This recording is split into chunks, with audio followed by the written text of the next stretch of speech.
الحمد لله حق حمده والصلاة والسلام على رسوله وعبده وعلى آله وصحبه ووفده أما بعد قال الله تبارك وتعالى في كلامه المجيد الذين آمنوا ولم يلبسوا إيمانهم بظلم أولئك لهم الأمن وهم مهتدون۔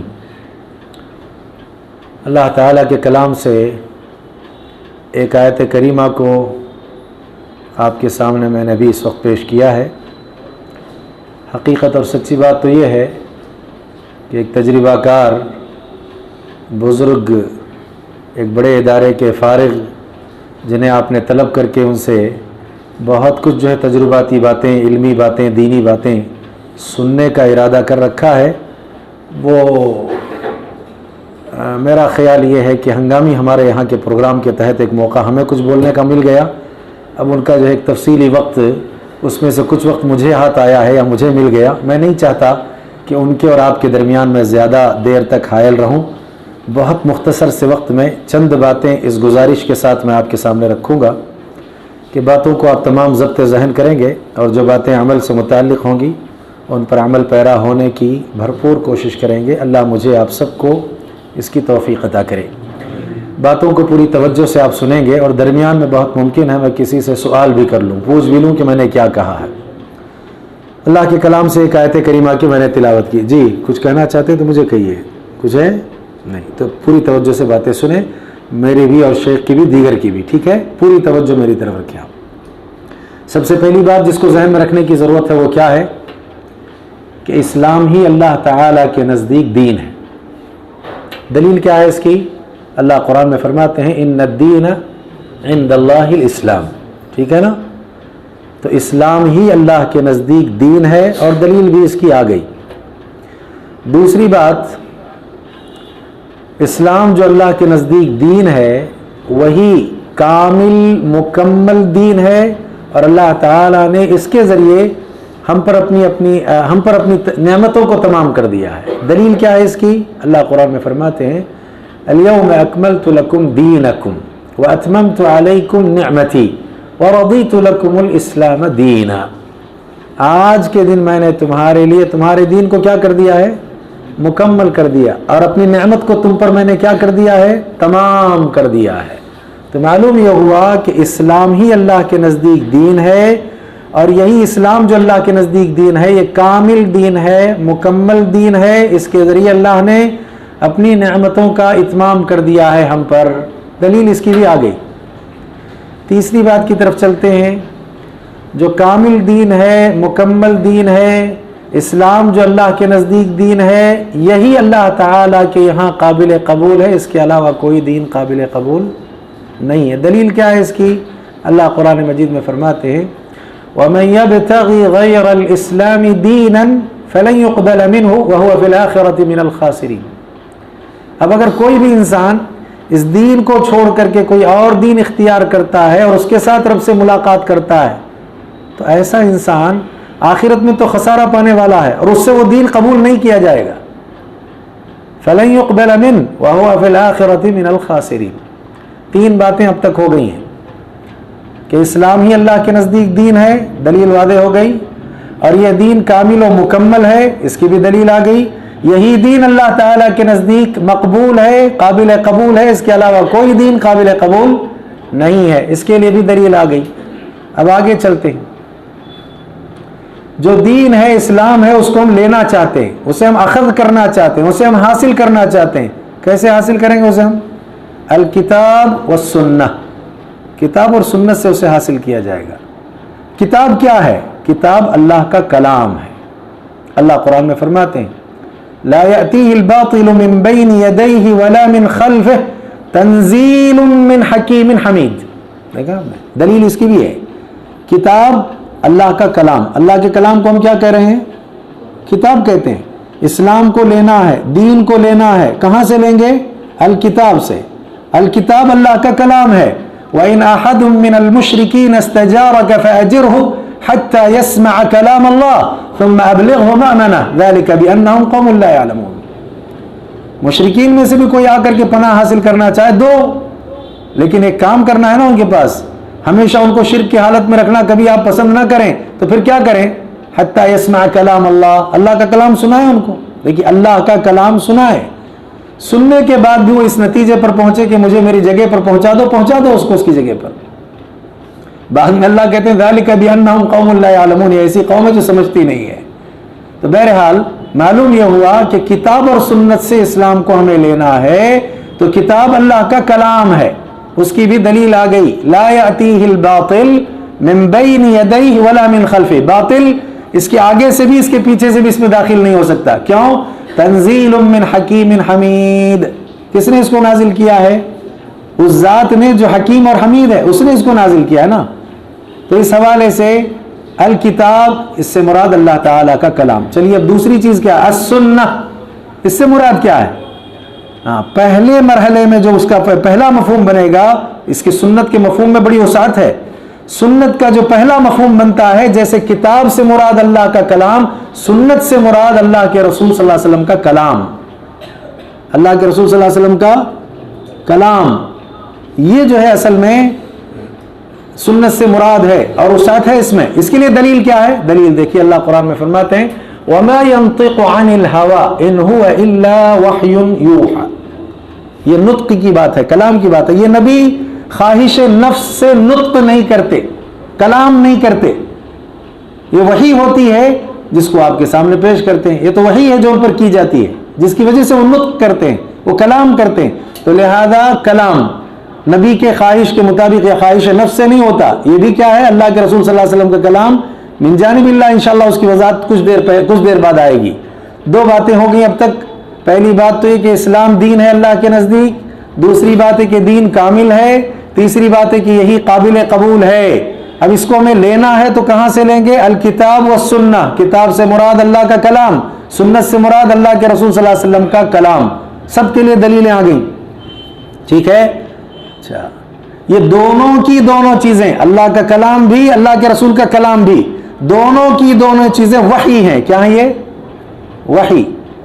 اللہ تعالیٰ قرآن مجید میں اس کے حوالے سے بیان فرماتے ہیں. دلیل اس سلسلے میں یہ ہے وَأَنزَلَ اللَّهُ عَلَيْكَ الْكِتَابَ وَالْحِكْمَةَ. اللہ نے آپ پر کتاب کو بھی نازل کیا ہے اور حکمت کو بھی نازل کیا ہے. جہاں بھی قرآن مجید میں کتاب کے ساتھ حکمت کا لفظ آ جائے تو پھر وہاں حکمت سے مراد سنت ہوگی. وَقَرْنَ فِي بُيُوتِكُنَّ وَلَا تَبَرَّجْنَ تَبَرُّجَ الْجَاهِلِيَّةِ الْأُولَى وَأَقِمْنَ الصَّلَاةَ وَآتِينَ الزَّكَاةَ وَأَطِعْنَ اللَّهَ وَرَسُولَهُ إِنَّمَا يُرِيدُ اللَّهُ لِيُذْهِبَ عَنكُمُ الرِّجْسَ أَهْلَ الْبَيْتِ وَيُطَهِّرَكُمْ تَطْهِيرًا وَاذْكُرْنَ مَا يُتْلَى فِي بُيُوتِكُنَّ مِنْ آيَاتِ اللَّهِ وَالْحِكْمَةِ. گھروں میں جو تلاوت کی جائے گی وہ کیا؟ اللہ کی آیات بھی اور حکمت بھی، اس کو بھی پڑھا جائے گا. تو حکمت جہاں ہو کتاب کے ساتھ، وہاں اس سے مراد کیا ہے؟ سنت. تو معلوم یہ ہوا کہ دونوں وحی ہیں. کتاب اللہ یعنی اللہ کا کلام یہ بھی وحی ہے، اور اللہ کے رسول صلی اللہ علیہ وسلم کی سنت بھی کیا ہے؟ وحی ہے. اب اس کی باریکی میں ہم جائیں تو بہت ساری آیات اس ضمن میں پیش کر سکتے ہیں، لیکن موٹے موٹے انداز سے کچھ باتیں میں آپ کے سامنے رکھ رہا ہوں. اسی لیے اللہ کے نبی صلی اللہ علیہ وسلم نے روایتوں میں اس بات کو پیش کیا ہے الا انی اوتیت الکتاب ومثلہ معہ. سنو، بغور اس بات کو سنو، مجھے کتاب عطا کی گئی یا مجھے کتاب دی گئی اور اس جیسی چیز بھی مجھ کو عطا کی گئی. وہ کیا ہے؟ سنت. تو لہذا دونوں کس نے عطا کی ہیں؟ اللہ نے عطا کی ہیں. تو دونوں کی دونوں وحی ہیں. بلکہ ایک حدیث میں اور اللہ کے نبی فرماتے ہیں الا انما حرم رسول اللہ صلی اللہ علیہ وسلم مثل ما حرم اللہ او کما قال علیہ الصلاۃ والسلام. اللہ تعالیٰ نے جیسے چیزوں کو حرام کر دیا ہے اللہ کے رسول نے بھی ویسے ہی حرام کیا ہے. تو اس اعتبار سے وہ آخری مطلب روایتوں میں معروف مشہور روایت جسے ہم علماء کی زبانی بار بار سنتے ہیں نا، اس میں تو صراحت ہے اس بات کی. آپ نے فرمایا ترکت فیکم شیئین لن تضلوا بعدہما کتاب اللہ وسنتی ولن یتفرقا حتی یرد علی الحوض. آپ نے کہا دو چیزیں چھوڑ کر جا رہا ہوں، ایک تو میری کتاب یعنی اللہ کی کتاب، دوسری میری سنت. اسے مضبوطی سے پکڑو گے تو کبھی گمراہ نہیں ہو سکتے. اور دونوں میں تفریق کب تک نہیں ہوگی؟ حوض پر میرے پاس حوض پر جب تک تم نہیں پہنچو گے اس وقت تک دونوں میں تفریق نہیں. تو دونوں وحی ہے. کتاب و سنت سے اسلام کو لیا جائے گا، دین کو حاصل کیا جائے گا. دین کو حاصل کرنے کے لیے اصل مراجع یہی ہیں اطیعوا اللہ واطیعوا الرسول ولا تبطلوا اعمالکم، اللہ کی، اللہ کے رسول کی اطاعت کرو، اعمال کو ضائع و برباد نہ کرو. ٹھیک ہے، یہاں تک بات جب ہمیں سمجھ میں آ گئی تو ایک قدم اور آگے ہم بڑھا کر کے بہت جلد اپنی بات کو ہم ختم کرنے کی کوشش کریں گے. اللہ کے رسول صلی اللہ علیہ وسلم کی رسالت اور بحیثیت رسول آپ کی جملہ باتیں، جملہ اقوال، جملہ افعال و تقریرات، یہ سب سنت کے مفہوم میں ہیں. میں نے کہا مفہوم اس کا وسیع ہے، لیکن پہلے درجے میں جو بات تھی اس کو میں نے پیش کر دیا آپ کو. ٹھیک ہے نا، اقوال، افعال، تقریرات جو بھی ہیں، یہ تمام کی تمام جو چیزیں ہیں اس کو اہمیت ہے. رسول ہونے کی حیثیت سے ہم اس میں سے کسی کا انکار نہ کریں. آپ اللہ کے رسول ہیں نا، اسی لیے ہم اس میں سے کسی کا انکار نہ کریں. اللہ تعالیٰ نے کہا محمد وَكَفَى بِاللَّهِ شَهِيدًا محمد الرسول اللہ، اس بات پر اللہ شاہد ہے کہ آپ اللہ کے رسول ہیں. تسلیم کرنا ہوگا نا، وَكَفَى بِاللَّهِ شَهِيدًا محمد الرسول اللہ، محمد اللہ کے رسول ہیں، اس بات پر اللہ شاہد ہے. کافر کیا کہتے تھے؟ وَيَقُولُ الَّذِينَ كَفَرُوا لَسْتَ مُرْسَلًا قُلْ كَفَى بِاللَّهِ شَهِيدًا بَيْنِي وَبَيْنَكُمْ. یہ دیکھیے پہلی آیت میں کیا، وَكَفَى بِاللَّهِ شَهِيدًا محمد الرسول اللہ، محمد اللہ کے رسول ہیں. اس کے لیے کون کافی ہے؟ کس کی شہادت کافی ہے؟ اللہ کی شہادت کافی ہے نا. پھر آگے کیا کہتے ہیں؟ کافروں کا جہاں تک مسئلہ ہے، وَيَقُولُ الَّذِينَ كَفَرُوا لَسْتَ مُرْسَلًا، کافر کہتے ہیں آپ رسول نہیں. قل، جواب میں ان کو کہو، كَفَى بِاللَّهِ شَهِيدًا بَيْنِي وَبَيْنَكُمْ، میرے اور تمہارے درمیان گواہ کے اعتبار سے کون کافی ہے؟ اللہ کافی ہے. اچھا، اب اتنی بات آ گئی تو چلیے دو چار اور اہم باتوں کی طرف چل کر کے ہم اپنی نشست سنبھالنے کی کوشش کریں گے. یہ بار بار اس لیے دہراؤں تاکہ آپ کو بھی بوریت نہ ہو اور آپ جن کے منتظر ہیں ان کے سلسلے میں بھی جو ہے آپ کو پریشانی لاحق نہ ہو کہ کب آئیں گے. ٹھیک ہے نا، تو بہت جلد انشاءاللہ. ویسے حقیقی میری خواہش بھی ہے کہ میں سنوں، اور شاید میرا پہلا مرحلہ زندگی کا ہوگا کہ میں ان کو سنوں. اصل میں میرا کچھ دوسرا کام ہے، لیکن بڑا شوق ہے کہ میں سنوں انشاءاللہ الرحمن. ویسے اس سے پہلے ہی ہمارے یہاں کے ناظم صاحب نے مجھے انہیں سنایا ہے کہ بھئی آپ سن لیجئے گا، تو کوئی بھی اصلاحی بات ہو تو اصلاح کریں گے انشاءاللہ. تو دیکھیے اللہ کے رسول صلی اللہ علیہ وسلم کے ذمہ کام کیا ہے. ابھی سب سے پہلا کام اللہ کے رسول صلی اللہ علیہ وسلم کے ذمہ یہ ہے کہ اللہ تعالی کا جو کلام ہے، اس کلام کے الفاظ، اس کے جملے، کلمات، آیات، اس کو پیش کرنا. پہلا کام یہ ہے اللہ کے نبی کا، الفاظ کو، آیات کو، جملوں کو پیش کرنا، جیسے آیا ویسے پہنچانا. امین ہے نا آپ؟ یا ایھا الرسول بلغ ما انزل، ماشاءاللہ بہت اچھا. یہ توجہ سے سننے کا نتیجہ ہے کہ وہ وقت پر آدمی پہنچتا ہے کہ یہی دلیل دیں گے اور یہی بات آئے گی. ہونا چاہیے ایسے، اور یہ اسی طرح کی مجلسیں کارآمد ہوتی ہیں. یا ایھا الرسول بلغ ما انزل الیک من ربک، آپ کے رب کی جانب سے جو آپ پر نازل کیا گیا آپ اسے پہنچائیے. تو پہنچانے میں پہلا مرحلہ کیا ہے؟ آیات کو، الفاظ کو، وہ جو جملے ہیں ان جملوں کو پہنچا دینا. یہ نبی کا کام ہے، پہلا کام اللہ کے نبی صلی اللہ علیہ وسلم کا. اس میں آپ کوئی تبدیلی نہیں کر سکتے. اگر کسی مسلمان نے، انسان تو چھوڑیے، کسی مسلمان نے یہ گمان کر لیا، یہ خیال کر لیا کہ اللہ کے نبی نے اللہ کے کلام کے پہنچانے میں خیانت سے کام لیا ہے، تو اس نے اس آیت کا بھی انکار کیا، اس نے جھوٹ کہا. سب سے پہلی بات کیا کہا؟ عائشہ رضی اللہ عنہا کہتی ہے، کیا کہتی ہیں؟ کسی نے اگر ایسی بات کہہ دی تو اس کے بعد سچی ہے جھوٹی ہے؟ جھوٹی ہے، اس نے جھوٹ کہا ہے. اب اس کے بعد عائشہ رضی اللہ عنہ یہ بھی کہتی ہیں اگر نبی کو خیانت کرنی ہی تھی، اگر نبی علیہ السلام کو کچھ اس میں سے چھپا کر لوگوں کے سامنے پیش کرنا ہی ہوتا تو آپ کیا کرتے معلوم ہے؟ کون سی آیت کو چھپاتے؟ وَتُخْفِي فِي نَفْسِكَ مَا اللَّهُ مُبْدِي وَتَخْشَى النَّاسَ وَاللَّهُ أَحَقُّ أَن تَخْشَىٰ. آپ لوگوں سے ڈرتے ہیں. اللہ نے ایک جگہ نبی علیہ السلام کے لیے کہا ہے، جب زید رضی اللہ تعالیٰ عنہ کو ان کی جو ہے اہلیہ محترمہ کے سلسلے مشورے کے لیے وہ آئے تھے، تو اللہ کے نبی نے ان کو مشورہ دیتے ہوئے کہا تھا، جبکہ اللہ کا فیصلہ کیا تھا؟ وہ چھوڑیں گے اور ان کی بیوی آپ کی زوجیت میں آئیں گی، یہ طے تھا نا. لیکن اس کے باوجود بھی ماحول اور معاشرے کا کچھ معاملہ ایسا تھا کہ اللہ کے نبی نے اس کو مد نظر رکھتے ہوئے کیا مشورہ دیا تھا؟ امسک علیک زوجک واتق اللہ وتخفی فی نفسک ما اللہ مبدیہ وتخشی الناس واللہ احق ان تخشیٰ. اپنی بیوی کو اپنے پاس روکے رکھو، اللہ کا تقوی اختیار کرو. اللہ نے نبی سے فرمایا. آپ لوگوں سے ڈرتے ہیں، اللہ اس بات کا زیادہ حقدار تھا کہ آپ کو کس سے ڈرنا چاہیے؟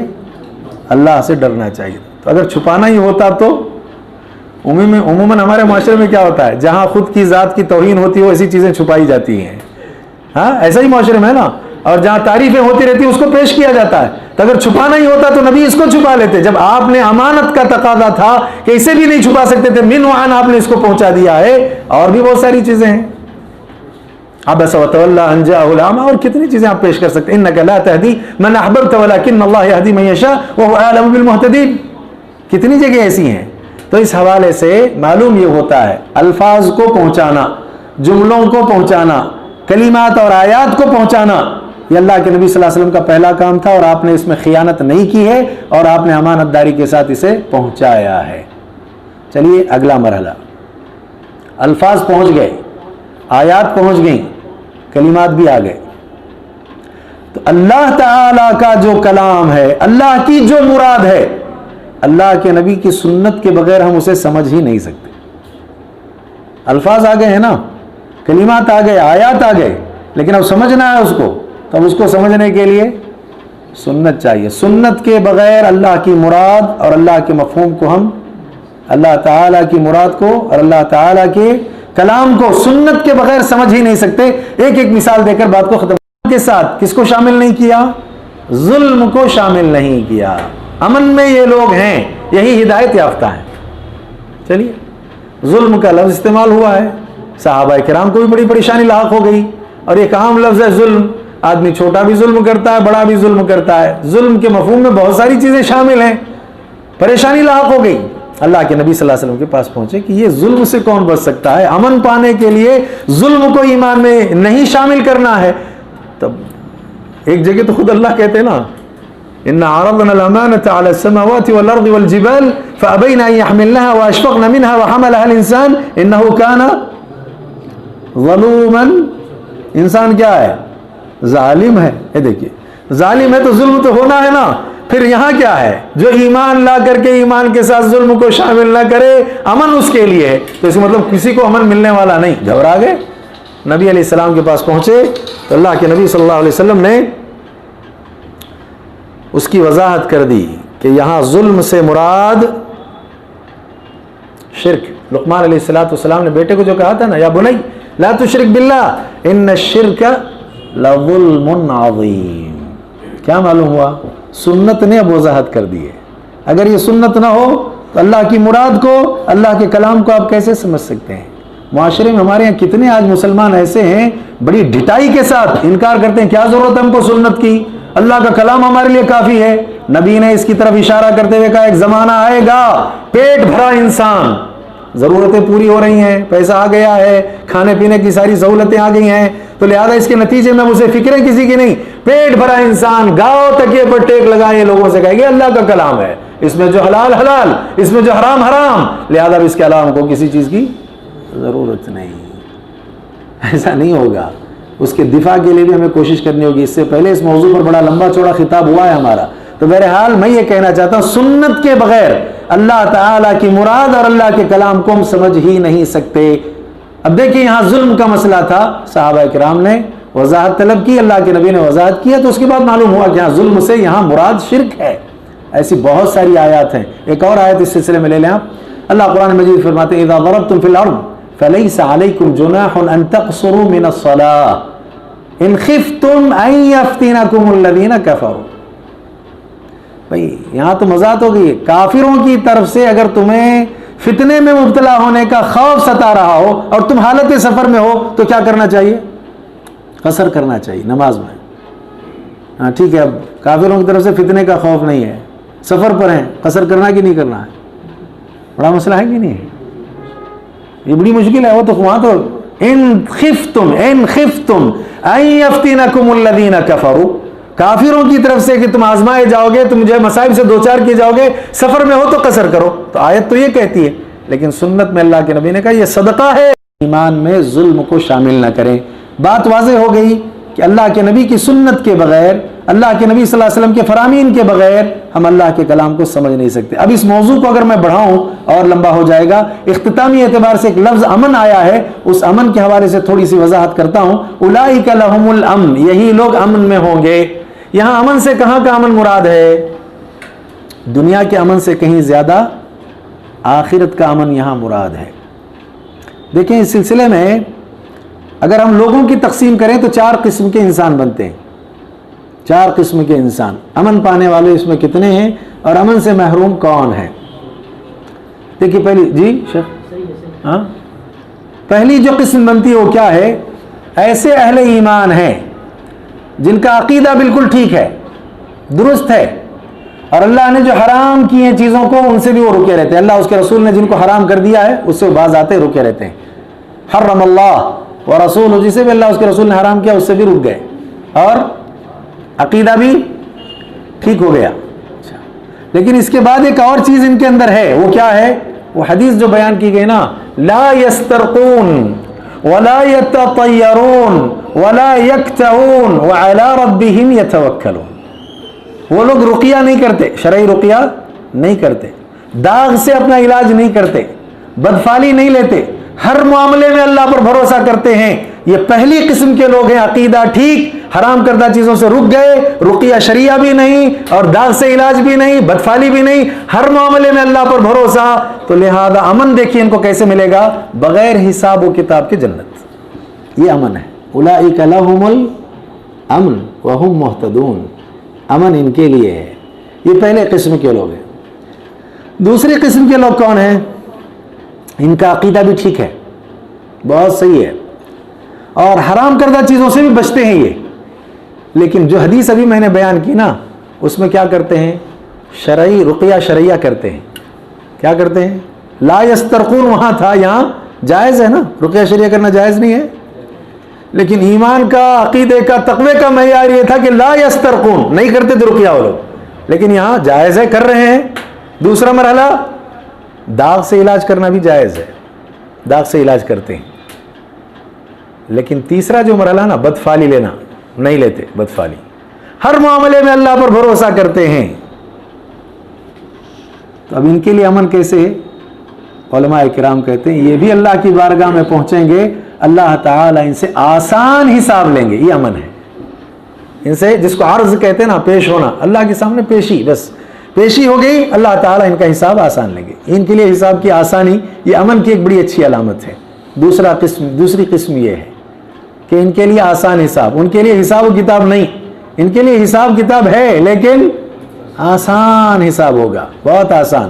واللہم حاسبنی حسابا یسیرا، اے اللہ ہم سے آسان حساب لے.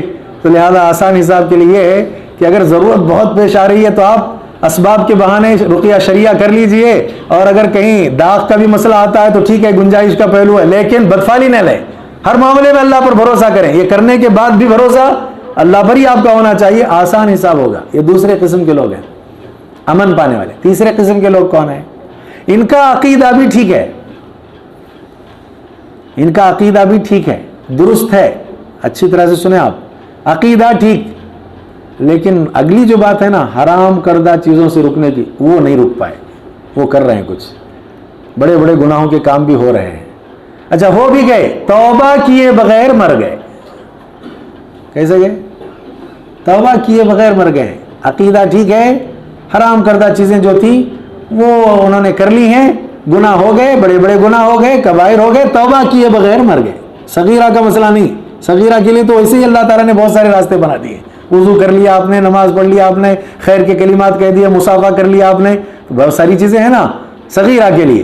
لیکن کبیرہ گناہ کے لیے توبہ شرط ہے. لہذا جب کبیرہ ہو گئے، توبہ کے بغیر آپ مر گئے، تب ان کے لیے کیا ہے؟ امن ان کے لیے بھی ہے. لیکن کیسے؟ اہل علم کہتے ہیں جتنا اس نے عقیدے کی درستگی کے ساتھ خیر کے کام کر لیے اتنا امن، اور جتنا کبائر کا ارتکاب کیا ہے اتنا امن سے محرومی. اس درمیانی کیفیت یہ خوف کا مسئلہ ہے نا، پھر بھی ہے ایک طرح کا ڈر، پتہ نہیں کیا ہوگا. وہ جیسے اعراف والوں کا مسئلہ ہے نا، ایک نیکی کی ضرورت پڑ رہی ہے، ادھر نہیں ادھر نہیں، کیا کریں، جنت میں جا سکتے تھے نا. تو بہرحال یہ تیسرے قسم کے لوگ ہیں. آخری قسم کے لوگ جن کو امن نہیں نصیب ہوگا وہ کون ہیں؟